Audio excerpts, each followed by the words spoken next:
Сука, смотри, как летит в наглую. Бах, нахуй еще.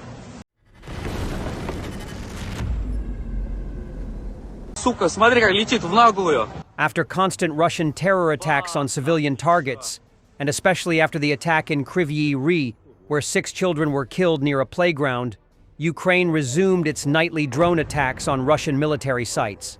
Last night, drones struck Russia's only known fiber optics plant in Saransk, which supplies key components for Russian drones. The plant produces fiber optic cables for drones and is the only one of its kind in Russia, according to the Telegram channel Baza. UAVs attacked the fiber optic production plant in Saransk. As a result of the attack, a fire broke out in the area of the facility, the report states. Local residents claim they counted between 6 and 8 drones in the sky. Сука, смотри, как летит в наглую. Бах, нахуй еще. Additionally, the head of Mordovia, Artem Zdunov, confirmed the attack on Saransk. Last night, one of the enterprises in Mordovia was attacked by UAVs. All necessary forces and resources are involved to address the aftermath, he wrote. He added that operational and emergency services are working at the site, and that reportedly there are no casualties. Saransk is a city in Russia, the capital of the Republic of Mordovia, and the administrative center of the corresponding municipal district. PJSC Optical Fiber Systems is the first and only optical fiber production plant in Russia, located in Saransk. In addition to the Saransk facility, drones also attacked an industrial enterprise in Chapayevsk on the night of April 5th. Also overnight, drones struck Russia's Lipetsk and Moscow regions. In Lipetsk, around 20 explosions were reported, possibly targeting a steel plant or military airfield. In Moscow, drone debris shattered windows, while airports were shut down under carpet mode. Additional strikes and explosions were also reported in Serpukhov. A rare Russian electronic warfare system, Tirada-2, has been destroyed by Ukraine's Shadow drone unit. The Tirada-2 is a Russian mobile electronic warfare system developed to disrupt enemy satellite communications by jamming signals, thereby hindering adversaries' communication capabilities. Developed by Russia's Central Scientific Research Institute under the Ministry of Defense, the Tirada-2 was first procured under a 2018 defense contract and was spotted deployed in the temporarily occupied territory of the Luhansk region in 2019. In April 2025, Ukrainian drone operators successfully targeted and destroyed a rare Tirada-2 system. Strelkov, writing from a Russian prison, claims the Kremlin seeks to destabilize Ukraine through elections, not to replace Zelensky. Any leader will be Russia's enemy. He doubts elections will happen soon, predicting the war will drag on this year due to Russia's incompetent leadership. No matter who is elected or not elected in the so-called Ukraine under the patronage of the United States, Great Britain, and other European Union countries, they will still be an enemy of Russia, whether it's Zelensky or someone else. Therefore, for us, these elections are really only interesting because they might cause some political instability within Ukraine itself. That's precisely why, most likely, they won't happen until the war is over. The only thing I can say is that this war, with a very high probability, won't end this year. Simply because Ukraine cannot defeat Russia without foreign intervention, and Russia cannot defeat Ukraine because we have such talented leaders and generals that we've been fighting for 4 years now and still can't get anywhere. We should have picked a stronger opponent, like Georgia or something along those lines. Then maybe we would have managed.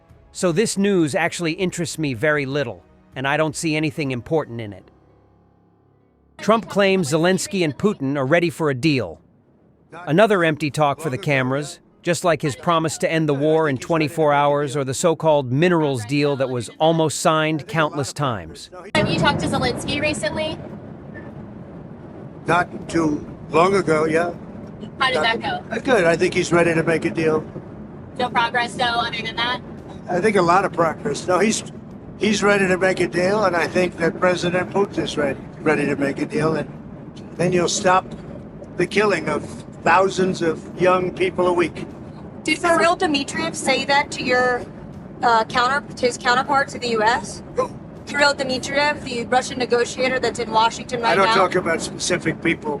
I just will tell you that there's a lot of good conversation going on about Ukraine, Russia. Zelensky.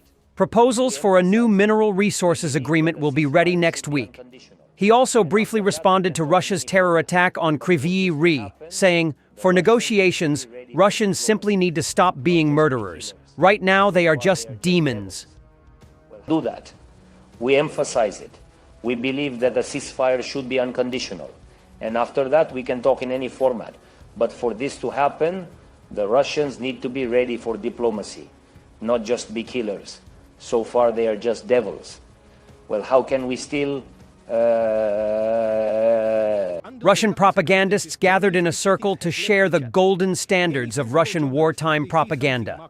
They discuss why the truth must be avoided and argue that a true propagandist should genuinely believe the lies they spread. Under the current circumstances, journalistic ethics have left the chat.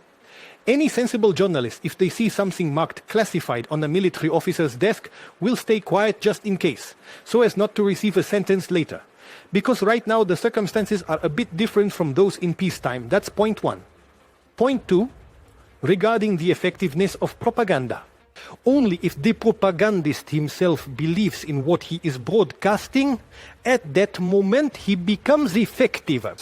Because if someone agrees but then talks nonsense, and later comes home and washes it down with vodka or something else, that's bad. But there is a war against us. In war, excuse me, the concept of truth is not used at all.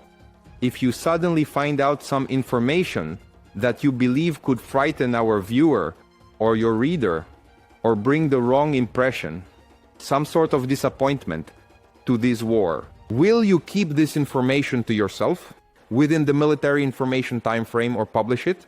That's correct. I will keep it to myself. For us, uncomfortable truth is destructive.